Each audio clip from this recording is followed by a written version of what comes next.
특히 모든 사람에게 공평하게 나타나지 않고 특정한 취약계층에게 더 큰 문제로 나타나는 점 다 잘 보여줄 수 있는 동물이기 때문에 진드기들이야말로 한국 기후변화의 마스코트가 될 수 있지 않느냐라고 생각을 해보았습니다.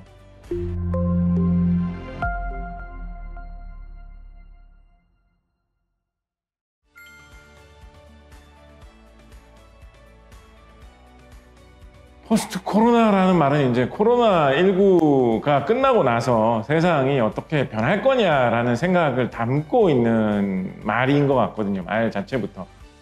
코로나19라는 게 종식이 되면 코로나19가 오기 이전 시대로 그대로 똑같이 다 돌아간다라는 생각을 하면서 하는 말은 아닌 것 같아요.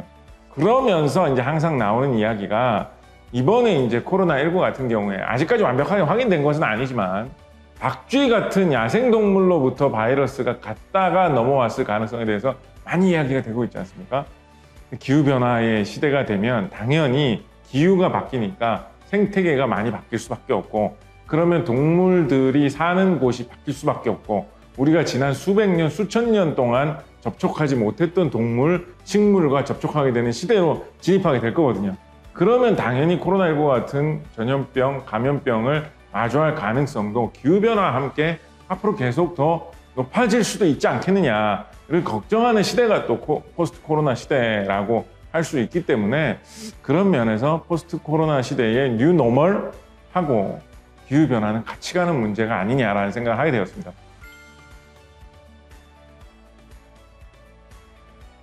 백 년 전에 비해서 지금이 한 열흘 이상 여름철이 더 긴 날씨로 변했다라고 합니다. 그리고 앞으로 이런 추세가 더 빨라지면서 앞으로 여름이 더 길어지는 그런 현상이 나타나게 될 거다라고 이제 예상하는 그런 학자들이 많이 있는 편이죠. 과거의 날씨에 맞춰서 농사를 짓던 그런 농작물들이 제대로 재배가 되지 않으면서 농민들이 피해받는 현상 나타날 것이고요.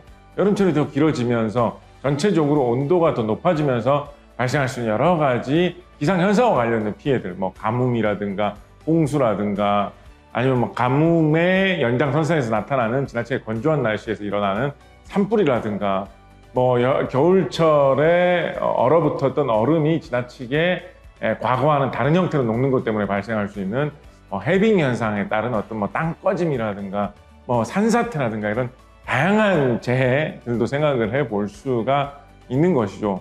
우리 여름철 하면 가장 쉽게 떠오르시는 해충이 모기이지 않습니까? 모기가 과거보다 더 많아져가지고 모기가 옮기는 말라리아라든가 일본뇌염이라든가 이런 감염병의 피해가 더 커질 수 있다는 것, 우리가 대비는 해야 될 정도로 좀 우려된다는 생각은 할 수 있겠죠.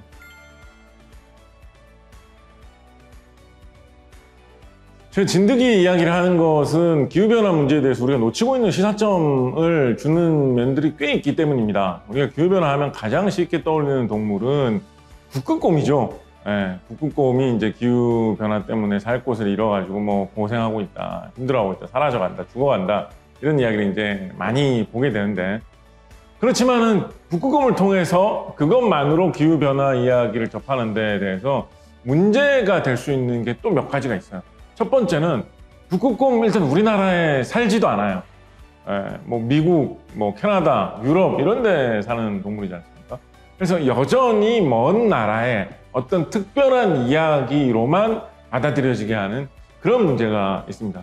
그리고 두 번째로 약간은 좀 비정한 이야기일 수가 있는데 북극곰이 희생된다는 게 이제 불쌍하고 지켜주고 싶다는 마음이 들기는 하는데 그래서 그러면 어떤 피해가 얼마나 오는 건지 누가 그래서 괴로워하기 때문에 우리가 투자를 해가지고 희생을 해야 해서 그걸 막아야 된다는 건지 약간 막연해지는 그런 문제가 있습니다.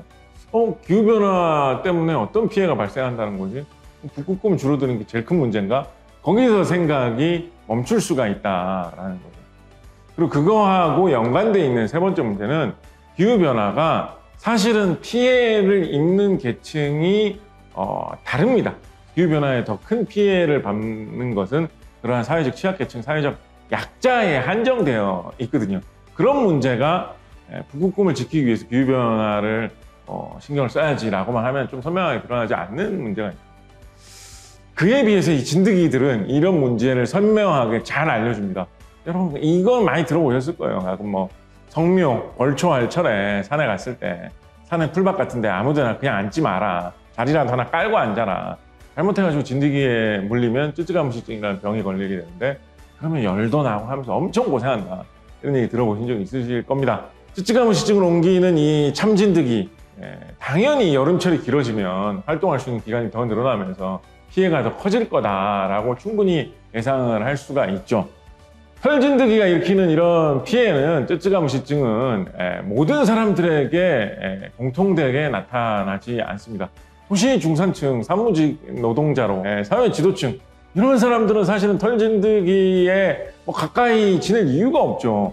주로 산에서 일을 하셔야 되는 분들, 산과 가까운 곳에서 밭에서 일하셔야 되는 분들, 주로 농촌 지역의 50대 이상 장년층, 노령층들이 이 쯔쯔가무시증을 일으키는 털진드기의 공격을 받을 수 있는 계층이거든요.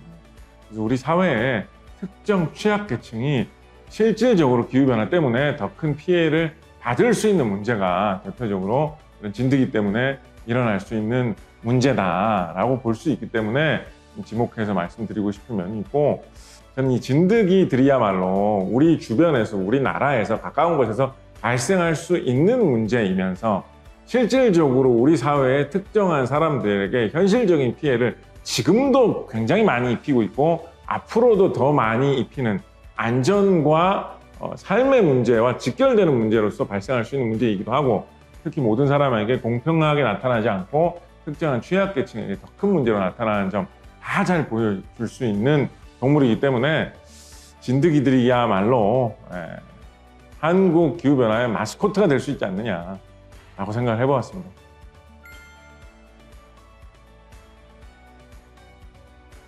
우리나라가 직접적으로 주도적으로 많은 투자를 해가면서 이걸 연구를 해 나가야 하는 것인데, 진드기가 이동할 때 보통 뭘 타고 이동하냐면 설치류 위에 붙어서 이동을 해요.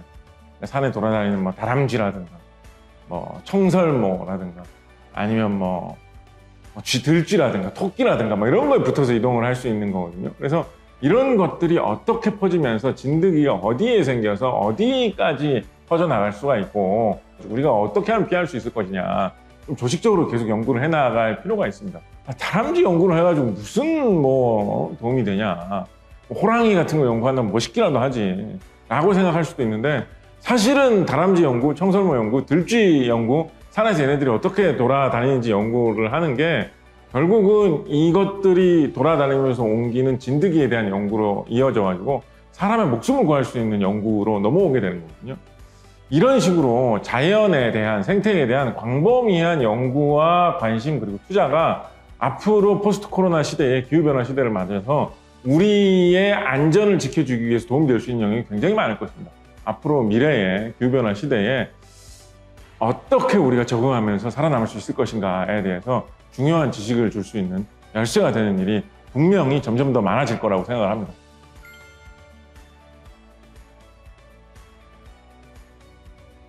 얻을 수 있는 게 꽤 있어요. 모기에는 대부분 한 번쯤 물려보신 적이 있을 거 아니에요. 모기 같은 경우에 딱 보면 입에 뾰족한 침 같은 게 이렇게 나와 있죠. 그래서 이걸 침을 꽂아가지고 사람 피를 쪽쪽 빨아먹겠네, 딱 보면 알 수가 있어요. 그런데 털진드기 애벌레 같은 경우는 봐도 입에 그렇게 길다란 침 같은 게 없거든요. 뾰족하게 튀어나오는 뭐 길쭉한 이런 게 없어요. 그런데 사람 피는 굉장히 잘 빨아먹거든요.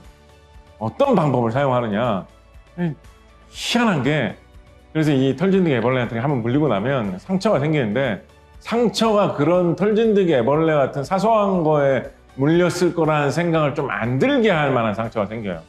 왜 그런 자국이 생기냐면 이 털진드기 애벌레가 가지고 있는 놀라운 능력 때문인데, 얘네들은 피를 빨아먹기 위해서 어떤 방법을 사용하냐면 입으로 살을 녹이는 액체를 내뿜습니다.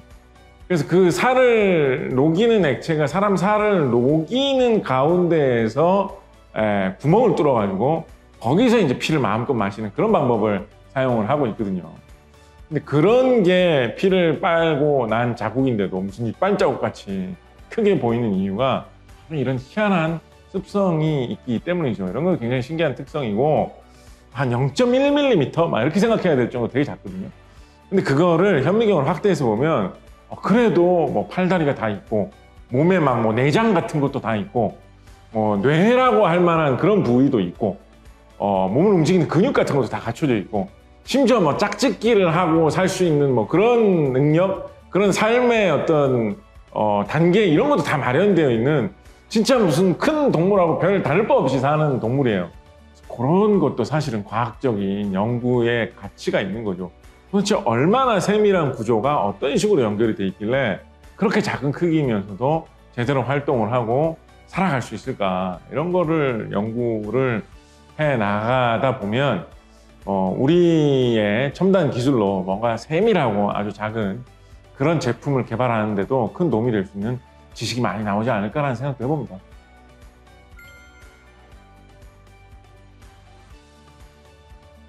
요즘 기후변화 문제가 다루어지는 그런 분위기를 보면 방향이 좀 변하고 있다는 생각이 굉장히 많이 듭니다. 기후변화 문제가 그냥 이렇게 막연하게 어떤 자연을 깨끗하게 지킨다, 지구를 보호한다, 이런 걸 넘어서가지고 이제는 경제 발전을 위해서 우리 산업을 지켜나가기 위해서 기후변화에 신경을 안 쓰면 안 되는 시대에 벌써 진입한 것 같다라는 생각이 많이 듭니다. 앞으로의 기후변화 문제, 환경 문제는 그 이상으로 이런 시대에 어떻게 잘 적응해 갈 수 있도록 정부가 시민들을 어떻게 도와줄 거냐, 기업과 우리 산업계가 어떻게 이런 새로운 경제 상황에서 꾸준히 성장해 갈 수 있도록 이끌어 줄 거냐, 그런 쪽으로 좀 뭔가 좀 해주고 도와주고 지원해주고 지켜주는 쪽으로 정부와 정책이 좀 나설 필요가 커지는 그런 게 포스트 코로나 시대의 앞으로의 기후변화 문제, 환경 문제다라는 말씀을 꼭 드리고 싶습니다. 그래서 그런 측면에서 환경과 관련된 기술, 기후변화와 관련된 기술을 보면 어떤 쪽으로 좀 더 접근을 해야 되는지, 투자를 하고 키워나간다라고 할 때 어떤 측면을 좀 더 봐가면서 강조를 해야 되는지가 좀 달라질 수 있을 거라고 생각을 합니다. 그런 점에 대해서 조금 더 신경을 쓰면 좋지 않겠는가라는 말씀을 드리고 싶습니다.